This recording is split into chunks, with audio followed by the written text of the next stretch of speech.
for the plane ride home in the fourth quarter.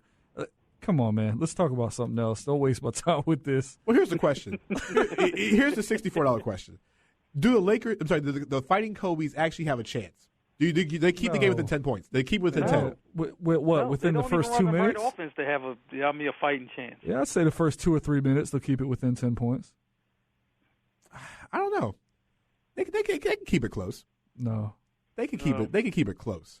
I'm not going to say they're going to make this a victory. And yeah, I think Kobe hasn't had a Kobe game yet. Man, listen, I know you like to be contrary to popular opinion, but just stop.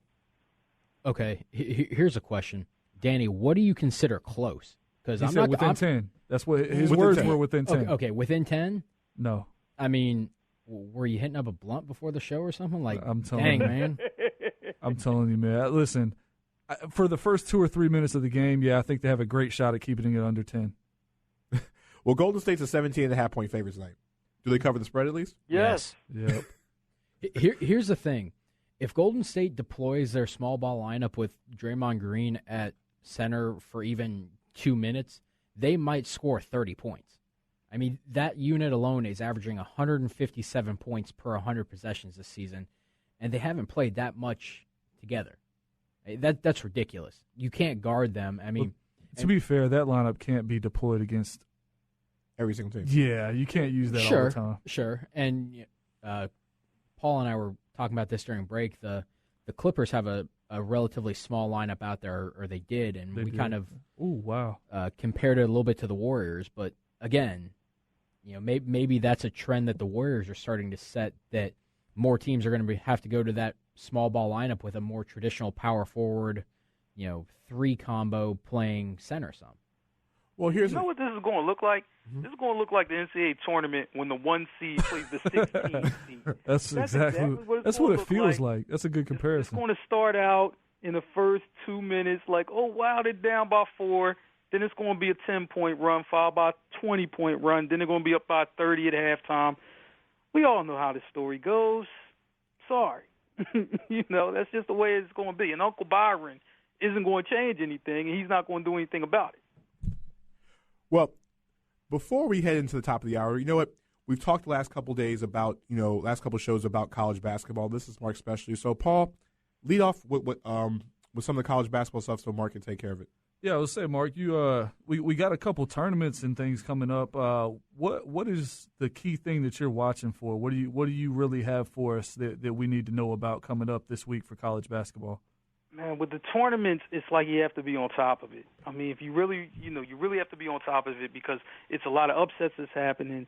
So you're not able to see maybe the games that you want to see. Right now, I'm watching Marquette and Arizona State, and LSU was supposed to be in this game, but they lost.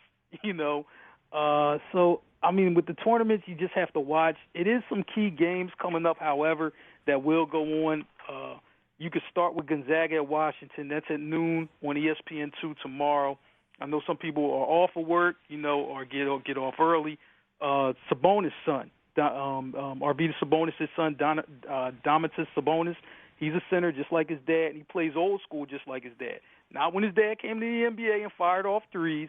No, we talking back in Russia, Soviet Union, whatever you want to call it. That's how he plays now. So you want to watch out for him. He's pretty good. It's some other games, happening. So I would say you have to look out for that. UConn, Michigan, be on the lookout for that as well. Karis LeVert, he's back. He's back from injury. This guy's a top 15 pick. He's actually a top 10 pick if he really can get healthy. He's one of the best 2 guards around. He's averaging about 20 points a game. UConn's going to be a tough test. They have a load of prospects on that team. Daniel Hamilton, the Hamilton brothers, it's like 16 of them. A few of them played in the NBA. Amita Bryma, the center, 7-footer, blocking about 4.5 shots a game. Sterling Gibbs, Rodney Purvis. They're also, guard-heavy. Gibbs transferred in from Seton Hall. Purvis transferred in from North Carolina State last year. ACC fans, sorry about that. Cal and San Diego State, probably my favorite game. Marc, let me pause you for a second. If you guys can't tell, Marc Johnson is the man to ask about college basketball and about prospects. All right, go ahead, Marc. I'm sorry. Yeah, Cal and San Diego State. This is the game that you want to see. San Diego State's an outstanding defensive team, and Cal's loaded with prospects. This game comes on at midnight. So after you ate Thanksgiving and all the turkey and the dressing and the sweet potato pie and everything like that, stay up. Watch this game. Jaylen Brown, Ivan Rabb, 2 top 10 prospects. They couldn't even move into the top 5 by the way they're playing. And Tyrone Wallace, he's also a guy who's trying to make his case to get into the lottery. All 3 of those guys really are players. That's a game you're going to watch. It comes on at midnight, Fox Sports 1, Memphis, Ohio State. That's Friday, ESPN 2 at 7:30. Dedrick Lawson, he's excellent. If you like Will Barton, and we talk about Will Barton enough on this show, Dedrick Lawson is like Will Barton, but he's a little bit bigger. You know, he's about 6'8", 6'9", plays the 2 guard.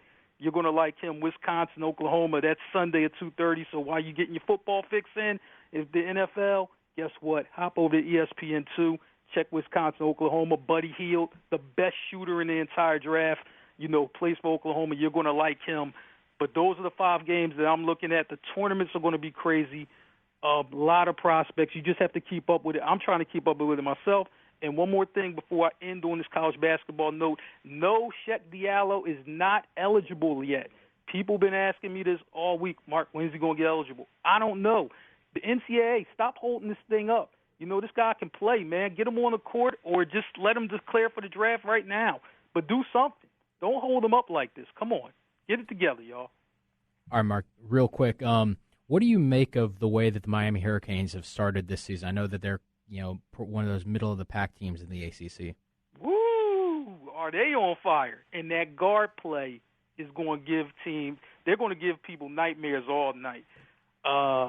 Angel Rodriguez, Sheldon McClellan, and one of the young fellas, you know, from Philly, you know, and I got a lot of love for Jaquan Newton, you know, out of Philadelphia. I like him too. That guard play is excellent, and it's going to be excellent all year. They have an inside guy who scouts are starting to look at. I mean, if I'm forgetting his name at the moment, but Miami's going to be a team to be reckoned with. The ACC is loaded. If you're in ACC country, you're going to want to tune in just about every game. Miami, Florida State, North Carolina, Duke, NC State, a lot of teams in the ACC. Very fun conference this year. Exactly. So if you have any questions about what Marc Johnson does for a living, this is what he does, and this is what he's good at. I mean, besides the fact of taking care of the social media-wise, this guy knows his college basketball. If you haven't listened to the last 5 minutes, please take a listen to the show, rewind back, and check it out again. But before we go to break, we want to give a special shout-out to basically the sponsor of the show, John Hamilton, who's celebrating a happy birthday today. So, John, from us here at Full Court Press Radio, we want to wish you a happy birthday. And as we head to break, happy birthday, John. Happy birthday, big guy. Happy birthday, John.